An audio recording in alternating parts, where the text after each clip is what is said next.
Hello everyone, আশা করছি তোমরা সবাই খুব ভালো আছো। তো আইবুড়ো ভাতের পর্ব মানে পার্ট 2টাকে নিয়ে আমি চলে এসেছি। সাথে মেহেন্দির কিছুটা সেলিব্রেশনও তোমাদের সাথে শেয়ার করব। গানগুলো দিতে পারছি না, সেই জন্য খুবই আমি দুঃখিত। তো তাথই আসার পর বুবা তাথই এসেছে জামাই রাজা বলে যে একটা গান আছে, তো সেই গানটায় ওরা প্র্যাকটিস করছে, কারণ ওটা আমার হাজব্যান্ড যখন আসবে তখন ওই নাচটা ওরা করবে। তো আমার আইবুড়ো ভাতের কয়েকটা সাজ আমি এখানে নিয়েছি, তো সেটাই তোমাদের সাথে শেয়ার করলাম। আজকে আমি চন্দ্রানী পালসের সেট পরে রেডি হয়েছিলাম, আর 4 বেড়ার দুটো ফুল নিয়েছিলাম, আর আমাকে সবটাই কাঁসার থালাতে দেওয়া হয়েছিল। আর পায়েস আর মিষ্টিটা দেওয়া হয়েছিল হচ্ছে জার্মান সিলভারের ওই বাটি, প্লেট আর চামচের সেটটায়। তো আমাকে কেমন লাগছে অবশ্যই কিন্তু কমেন্টে জানিও। আমার এই লুকটা, স্পেশালি বিয়ের এই লুকটা আমার খুবই পছন্দ হয়েছে, কারণ এই কালারের শাড়ি আর তার সাথে যে শাড়ির বর্ডারটা মানে পাড়টা রয়েছে সেটা আরও আমাকে মানে কি বলবো, মানে আমার লুকটাকে আরও গর্জাস করেছে। তো তোমাদের কেমন লাগছে সেটা কিন্তু অবশ্যই জানিও। সিম্পলভাবে সেজেছি, সিম্পল লুক রাখার চেষ্টা করেছি। তো রেডি হয়ে গেছি, আর ওদিকে মা মেজমা ওরা হচ্ছে যে খাবারগুলো রেডি করছে। আর এই চন্দানী পালসের সেটটা কেমন লাগছে সেটাও কিন্তু অবশ্যই জানিও। তো এখানে দেখো সবাই ওয়েট করছে, আর আমার রেডি হতে একটু দেরি হয়ে গেল, তার সাথে আবার খাবারগুলোও দিতে অনেকটা দেরি হয়ে যাচ্ছিল। তো সব রকম সাজিয়ে আর কি দেবে বলে অনেকটা টাইম লাগছিল, তো সবাই আমার জন্য ওয়েট করছে। তো কত রিলেটিভ দেখো বিয়ের আগের দিনই চলে এসেছে, আমার মাসিরা, তারপরে বোন টোন আরও যারা আছে, মামিমা, তো অনেকজনাই এসেছে। তো তাথই আর বুবু মিলে এই টেবিলের এই ডেকোরেশনটা করেছে। তো টেবিলের যে টেবিল ক্লথটা রয়েছে সেটাও আমি পছন্দ করেই কিনেছি। তো এক কথায় বলতে পারো বিয়ের সব রকম আইটেম আমি আর মা নিজে পছন্দ করে নিজে গিয়ে নিজের হাতে সব রকম কেনার চেষ্টা করেছি। কেমন কি লাগছে সেটা কিন্তু অবশ্যই জানিও। তো কাঁসার বাটি সেটগুলো আমার বাপি যখন বেঁচেছিল বাপি এনে রেখেছিল, তো সবটা নতুন কাঁসা বাটি আর কাঁসার বাটি, কাঁসার থালা আর গ্লাস দিয়ে সাজানো হয়েছে, এগুলো একবারও ইউজ করা হয়নি। তো ডেকোরেশনটা কেমন লাগছে সেটাও কিন্তু অবশ্যই জানিও। আমি বলেছিলাম খুব বেশি যেন গাঁদা ফুল না কুচানো হয়, তার সাথে পান পাতা দিয়ে ভালো করে সাজানো হবে, কারণ গাঁদা ফুল বেশি কোচালে আমার একটু অস্বস্তি লাগছিল। কেন বলো তো, কারণ ফুলটা শুধু শুধু নষ্ট হয়, তার থেকে যদি অন্য কিছুতে কাজে লাগানো যায় তাহলে ভালো হয়। তো প্রথমেই এখানে আমাকে মেজো মা মানে মেজো কাকিমা আশীর্বাদ করছে। তো মেজো মা প্রথম আশীর্বাদটা খুব ভালোভাবে করে দিল। তো তারপরে সবাই বাড়ির বড় যারা রয়েছে এক এক করে করবে, আশীর্বাদ করবে। আর এই যে আশীর্বাদের যে থালাটা দেখতে পাচ্ছ এটাও আমি পছন্দ করে নিজে কিনেছি অনলাইন থেকে। তোমরা যদি কেউ লিঙ্ক চাও তো অবশ্যই আমাকে জানিও, আমি সেই লিঙ্কটা তোমাদের সাথে শেয়ার করার চেষ্টা করব। আর আমার যে টিকলিটা রয়েছে সেই টিকলিটাও আমার নিজের ডিজাইন দিয়ে বানানো, সেটাও কেমন লাগছে সেটাও কিন্তু অবশ্যই জানিও।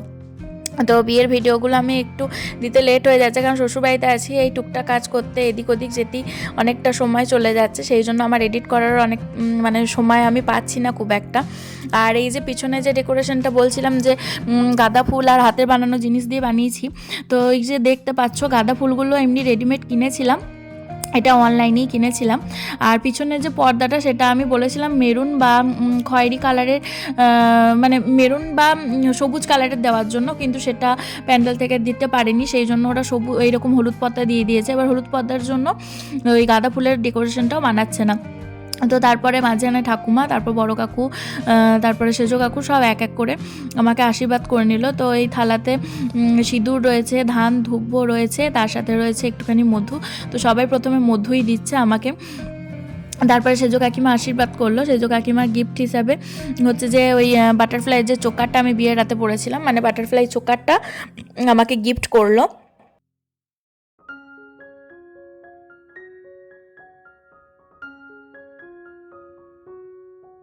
তো আমার দিদাও আশীর্বাদ করেছে, তো সেটা তোলা হয়নি। এই দিদার আশীর্বাদটা করছে, এই দিদা হচ্ছে আমার মায়ের নিজের মাসি, তো সম্পর্কে আমার মাসি দিদা হচ্ছে। তো এই দিদাও এসছে, অনেকটা বয়স হয়ে গেছে, কিন্তু অনেকটা দূর থেকে এসেছে শুধুমাত্র আমার বিয়ে দেখবে বলে। তো খুব ভালো লাগছে আমার। তারপরে আমার মাসি এখানে আশীর্বাদ করছে। তো ওখানে চন্দন, মধু আর সিঁদুর আছে, তো সেই জন্য মাসি গুলিয়ে ফেলেছিল কোনটা সিঁদুর আর কোনটা চন্দন, মানে কোনটা চন্দন আর কোনটা মধু বোঝা যাচ্ছিল না, জানো তো, পুরো মিশে গেছিলো। তো সেটাই মাসি বুঝতে পারছিল না। আর আমার ভাইয়ের মানে মাসির ছেলে পরীক্ষা পড়ে গেছে আজকের দিনে, তো আমি যখন খাচ্ছি তখন খাওয়ার শেষের দিকে তখন ও এসে পৌঁছালো।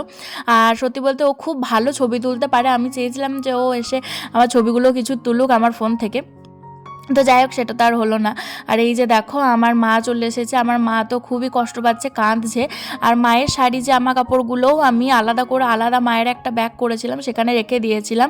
টোটাল সেটগুলোই আমি রেখে দিয়েছিলাম। আর মাকে বলে রেখেছিলাম যে তুমি এই দিন এইটা পরবে। তো মা সেই মতো হয়তো পরেনি, কিন্তু একটু আগে পিছু করে সব রকম শাড়িই পরেছে। তো সেগুলোও আমি নিজে বাছাই করে পছন্দ করে কিনে দিয়েছি। তো মায়ের এই কান্না মুখটা দেখতে আমার একদমই ভালো লাগছে না। আমার নিজেরই কষ্ট হচ্ছে ভয়েস ওভারটা দিতে গিয়ে।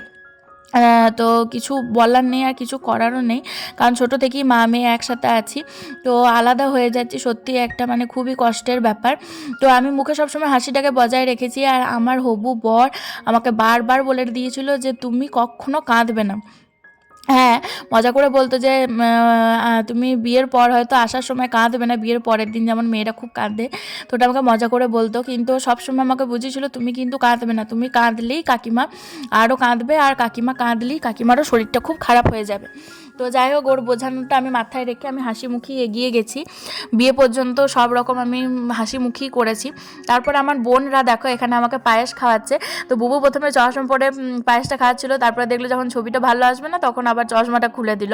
তো আমার ছবি তোলা, খাওয়া দাওয়ার সব পর্ব মোটামুটি বলতে পারো শেষ হলো। আর এখানে মা এবার সবাইকে বলছে খেয়ে নেওয়ার জন্য, কারণ প্রচুর জন এসছে, আবার পাড়া থেকেও কাকিমারা এসছে অনেকজন। তো মা সবাইকে আর কি খাওয়ার কথা বললো। তারপরে এই যে দেখো টিকলিটা আমার সিঁদুরে ভর্তি হয়ে গেছে, আর গলারগুলোতেও সিঁদুর লেগে গেছে।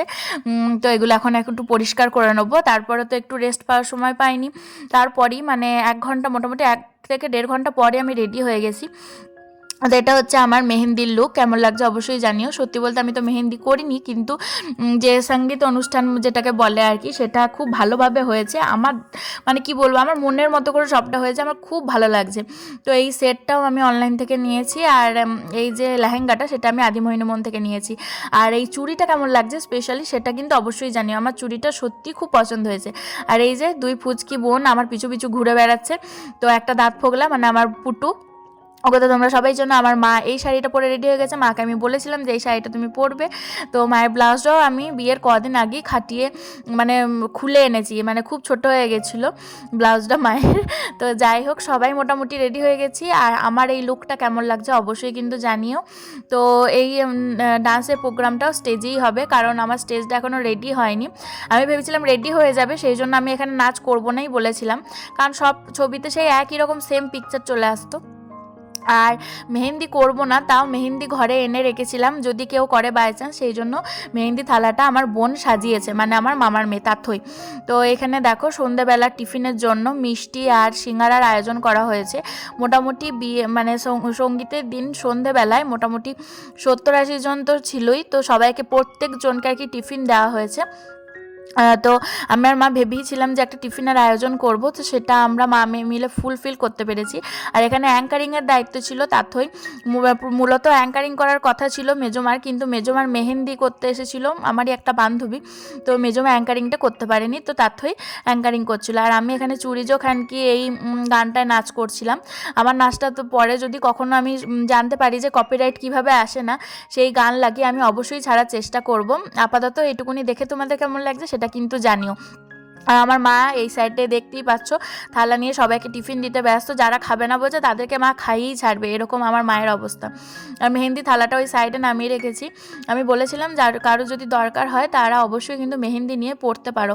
আর আমি তো মেহেন্দি পরবো না, সেটা আমি অনেক আগে থেকে ঠিক করে রেখেছিলাম। যখন আমি রিলেশনে ছিলাম না তখন থেকে ঠিক করে রেখেছিলাম যে আমি বিয়েতে মেহেন্দি পরবো না, কারণ মেহেন্দি পরলে আমার হাতটা পুরো মানে কালো কালো লাগে, আর পোড়া পোড়া মনে হয়, মানে আমার নিজস্ব মনে হয় আমার হাতটার জন্য, জানি না কেন এরকম মনে হয়। কিন্তু আমি মেহেন্দি এমনিও ভালোবাসি, কিন্তু বিয়েতে আমি পরবো না বলেছিলাম। আর আমার বোন মানে আমার ডান্সের পরই হচ্ছে যে পুটু নাচ করেছে। পুটু হচ্ছে যে তুই যত ফুল দিস না কেনে, বকুল যদি না দিস এনে, আমি তোর কোনো কথা শুনবো না, এই গানটায় ডান্স করেছে। তো ওর ডান্সটাও কেমন লাগছে অবশ্যই জানিও। আর সব থেকে ভালো ও এক্সপ্রেশন দিয়েছে, মানে আমাদের যতগুলো নাচ হয়েছে ওর এক্সপ্রেশনটা সব থেকে বেশি ভালো ছিল। তো আমরা তো খুব হাততালি দিচ্ছিলাম, মজা করছিলাম। আর যে যে গানে নাচছিল আমরা ব্যাক স্টেজে বসে সেই গানগুলোতেও নাচছিলাম আর এনজয় করছিলাম। তো এটা হচ্ছে পুটুর ডান্স। ওই যে দেখছো এক্সপ্রেশনগুলো কেমন দিচ্ছে। তো তারপরে হচ্ছে যে আমার মেজো কাকিমার ডান্স ছিল। মেজো কাকিমাকে সালামে ইসকে নাচতে বলেছিলাম, কিন্তু মেজোমা বলেছিল উডি উডিটায় আমাকে নাচ তুলে দিতে। তো মেজোমাকে তুলে দিয়েছিলাম, মেজোমা প্র্যাকটিস করেনি, আমি ভিডিও করে পাঠিয়ে দিয়েছিলাম। তো আমি ব্যাক স্টেজে বসে নাচটা দেখাচ্ছি আর মেজোমা নাচ করছে। আর ওই যে সাইড দিয়ে দেখো আমার মা সিঙ্গারা খেতে ব্যস্ত। তো যাই হোক, সব মিলিয়ে মানে প্রোগ্রামটা এত সুন্দর হয়েছে। এই মেহেন্দি বা সঙ্গীতের যেটাই বলো না কেন, অনুষ্ঠানটা সত্যি খুব সুন্দর হয়েছে। আমার তো খুব ভালো লাগছিল, সবাই নাচ গান করছিল। তো আমাদের ইচ্ছে ছিল যে বক্সটাকে লাস্টে একটুখানি অন্যরকম গান মানে নাচের গান দিয়ে চালিয়ে সবাই মিলে একসাথে নাচবো, কিন্তু সেটা আর হয়নি। অনেকটা রাতও হয়ে গেছিলো। তো সবাই বলছিল পরের দিন ভোরবেলায় উঠতে হবে, পরের দিন অনেক কাজ আছে শুয়ে পড়ার জন্য ঘেটে। তো যাই হোক, সেইটা আর হয়নি ফুলফিল। তো মোটামুটি লাস্টের দিকে হয়েছে কিছুটা, এই ছোট্ট স্টেজটার মধ্যেই হয়েছে, সেটাও তোমাদের সাথে পরে শেয়ার করছি। আর এই যে অঙ্কিতার দুষ্টু মানে মা যেখানে বসে সেখানে ওই যে কাকিমা আছে, তাদের মেয়ে। তোমরা তো আগেই জানো, এদেরকে আগেই চিনেছো। তো ওরা নাচছে হচ্ছে ভাবন বাজকা দামন একটা কি গান আছে, ওই গানটায় নাচছে, মানে ডান্সেরই গান। খুব ভালো লাগছিল। তারপর ভাই বোনরা সবাই মিলে এখানে একটা ছবি তুলছি, মানে সবাই আমাকে হাসাচ্ছে। আমি বলেছিলাম যে সবাই একসাথে স্টেজে উঠে ছবি তুলবো। তারপরে আমি আর বুবু আর পুটু মিলে নাচছিলাম ও জিজি এই গানটাতে। এই গানটা আমার খুব ভালো লাগে, আর বুবুই এই গানটা সিলেক্ট করেছে, সেটাও একটা মানে কি বলবো সব থেকে ভালো ব্যাপার। তো এটাও আমরা একটুখানি প্র্যাকটিস করেছিলাম আমি আর বুবু মিলে, 2 দিন কি 3 দিন হবে। তো তার মধ্যে এই ডান্সটাকে বেশ ভালোই করেছি, সবাই তো খুব মজা করছিল আমাদের নাচটাতে।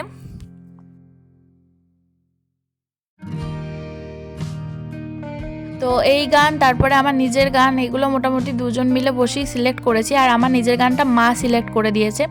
তো এই গানটা তোমরা কে কে শুনেছো আর কার কার ভালো লেগেছে অবশ্যই জানিও, গানটা ভালো লাগে ওই গানটা। তো আমার তো বেশ ভালোই লাগছিলো মা সিলেক্ট করে দিয়েছে বলে। তারপরে এটা হচ্ছে আমার আর একটা বোন, মানে আমার একটা মামার মেয়ে, মানে মায়ের মামার ছেলের মেয়ে। তাহলে ওই মামা ওই মানে ওই যে ছেলে সে সম্পর্কে আমার মামা হচ্ছে। তো ও একটা মিক্সড গানে নেচেছিল, রিমিক্স গানে।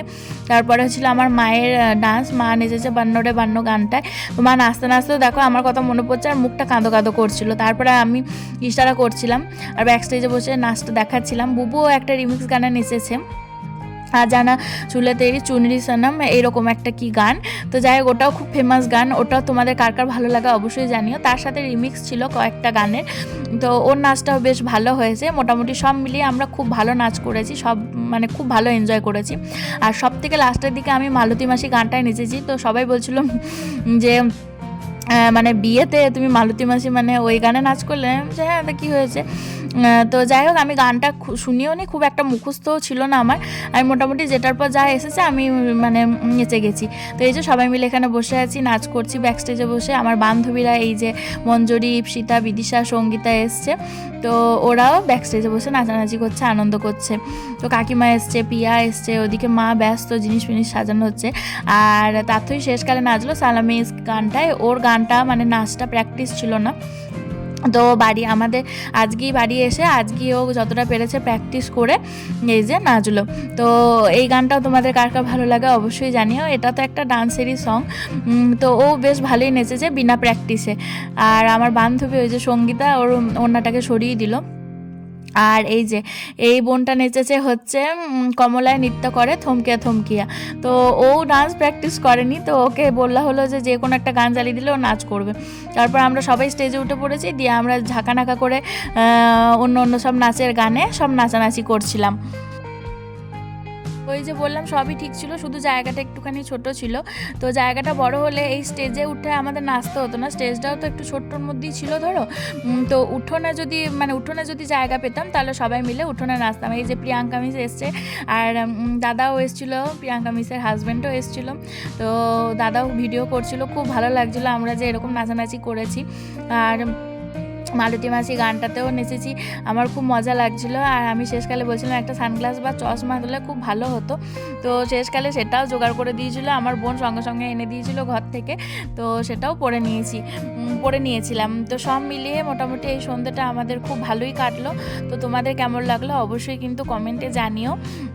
তো এই সব কিছুর মধ্যেও একটা মন খারাপ লুকিয়ে আছে যে মাকে ছেড়ে আমাকে চলে যেতে হবে। পরের দিন বিয়ে, মাথায় সিঁদুর উঠে গেলেই সেই শ্বশুর ঘরে চলে যাও, এরকম একটা ব্যাপার। তো যাই হোক, বলতে পারো বিয়েতে ভালোই মজা করেছি, ভালোই এনজয় করেছি, কিন্তু আমার হাজব্যান্ড আমাকে একবারও কাঁদতে দেয়নি, চোখ দিয়ে টপ টপ করে জল পড়েছে, ও সবসময় আমার পাশে ছিল, তো ওকেও অসংখ্য ধন্যবাদ। আর এখানে তারপরে রাতের খাবার খেয়ে নিচ্ছিলাম, ছিল ডাল, মাছের মাথা দিয়ে ছ্যাঁচড়া, ফুলকপি আলুর তরকারি, পোস্ত, তারপরে ছিল মাছের ঝাল, চাটনি, মিষ্টি, পাঁপড়, সব রকমই ছিল আর কি। তো এই যে এটা লাস্ট ব্যাচ ছিল, আমরাই খাচ্ছিলাম। তারপরে মেজো মধ্যে সবারই মেহেন্দি হয়ে গেছিলো, আর অনেকটা রাত করে সবাই মিলে এখানে বসেছিল আলপনা দিতে। এই জায়গাটা ভালো করে মুছে দিয়েছিল, তারপরে এই যে আলপনা দিচ্ছে মেজমা আর সেজমা দুজন মিলে বসে বসে। তো তখন মোটামুটি ওই 11:30 12টা বাজবে। মেজমারও মেহেন্দি করতে অনেকটা দেরি হয়েছিল, তারপর খেয়ে নিয়ে এখানে আলপনা দিতে বসেছে। আর এই যে বুবুর পিড়েটা শেষ পর্যন্ত কমপ্লিট হয়েছে, আমার নাম দেওয়া পিড়ে, আর আমি তো আমার হাজব্যান্ডের পিড়ে রেডি করে রেখেছিলাম। তোমাদের টোটাল কেমন লাগলো অবশ্যই জানিও। ততক্ষণের জন্য বাই বাই, সবাই ভালো থেকো, সুস্থ থেকো।